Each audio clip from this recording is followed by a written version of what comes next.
اعوذ باللہ من الشیطان الرجیم بسم اللہ الرحمن الرحیم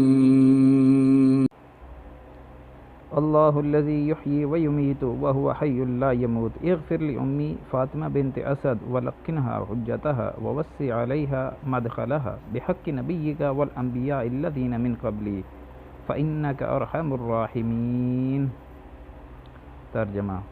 اللہ وہ ہے جو زندہ کرتا ہے اور مارتا ہے، اور وہ ہمیشہ زندہ ہے اور اس کو موت نہیں آ سکتی۔ اے اللہ، میری والدہ فاطمہ بنت اسد کو معاف فرما اور اسے دلیل کی تلقین فرما، اور اس کے داخل ہونے کی جگہ یعنی قبر کو فراخ فرما، اپنے نبی اور ان انبیاء کے طفیل جو مجھ سے پہلے گزرے، بے شک تو سب رحم کرنے والوں سے زیادہ رحم کرنے والا ہے۔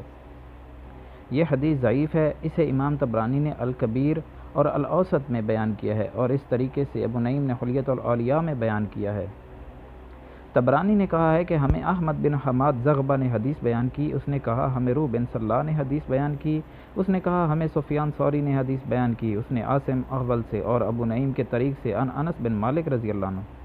جب فاطمہ بنت اسد بن ہاشم حضرت علی رضی اللہ عنہ کی والدہ فوت ہوئیں تو آپ صلی اللہ علیہ وسلم نے اسامہ بن زید، ابو ایوب انصاری، عمر بن خطاب رضوان اللہ علیہم اجمعین اور سیاہ رنگ کے نوجوان کو بلایا کہ وہ قبر کی کھدائی کریں۔ جب کھدائی ہو گئی تو رسول اللہ صلی اللہ علیہ وآلہ وسلم اس قبر میں داخل ہوئے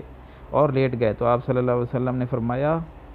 اسی طرح آگے مکمل حدیث بیان فرمائی۔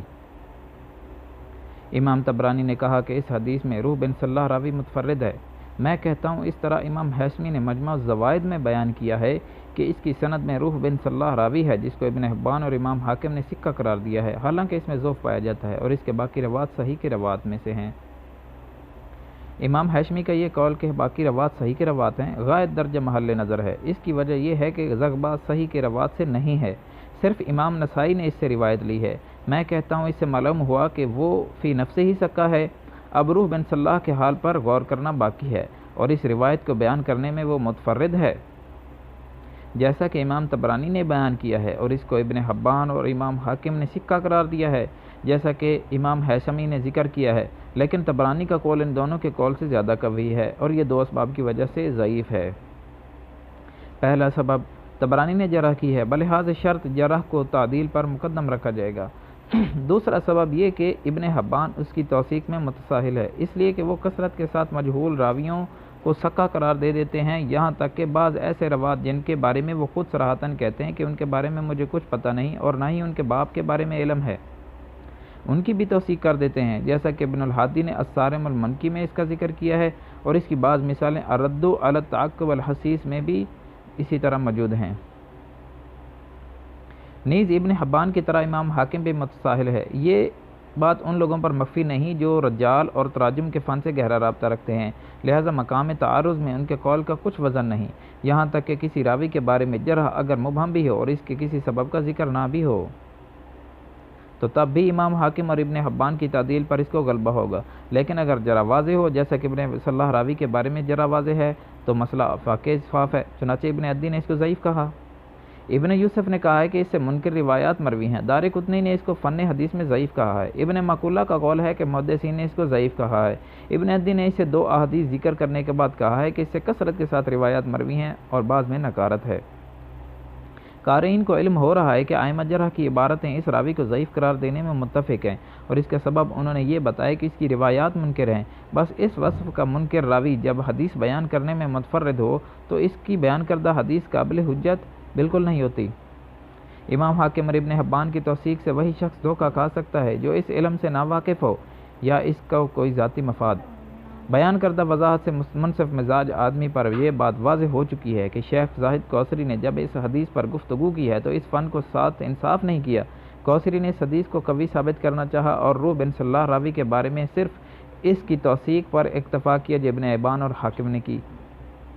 اور بحث کرتے ہوئے معمولی سے اشارہ بھی نہیں کیا کہ اس راوی کو ضعیف کہنے والے کثرت سے ہیں اور بنسبت اس کے زیادہ سکہ ہیں جنہوں نے اس کو سکہ قرار دیا ہے۔ مقالات الکوثری صفحہ نمبر 379۔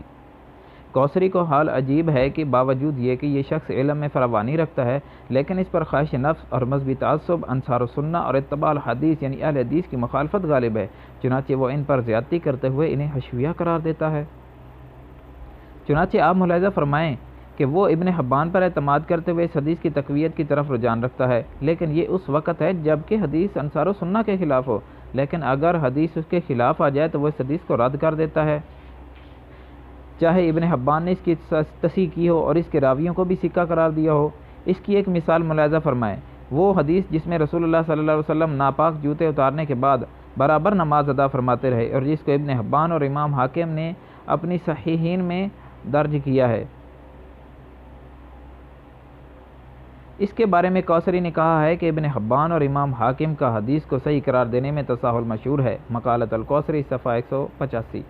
اس کے ساتھ آپ ملاحظہ فرمائیں کہ اس نے اوال کے حدیث پر کلام کیا ہے، بلا شبہ یہ حدیث ضعیف ہے۔ اس حدیث کو ضعیف قرار دینے میں شیخ کوثری نے کہا ہے کہ اس حدیث میں عبداللہ بن عمیرہ راوی مجہول ہے۔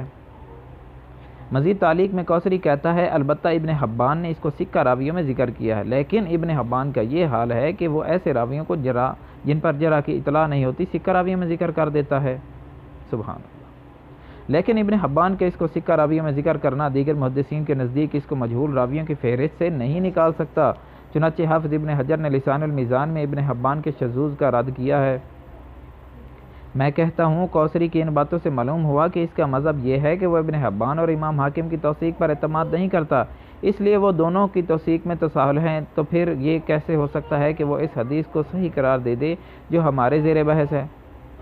صرف اس بنا پر کہ امام حاکم ابن حبان نے روح بن صلاح راوی کی توثیق کر دی ہے، خاص طور پر جب کہ دوسرے محدثین جو رجال کے علم میں ان سے زیادہ ماہر ہیں اس کو ضعیف کہتے ہیں۔ اللہ اگر مذہبی عصبیت نہ ہوتی تو کوثری کبھی بھی ایسی غلطی نہ کرتا۔ اے اللہ ہمیں صرف حق کی عصبیت عطا فرما، خواہ حق جہاں کہیں بھی ہو۔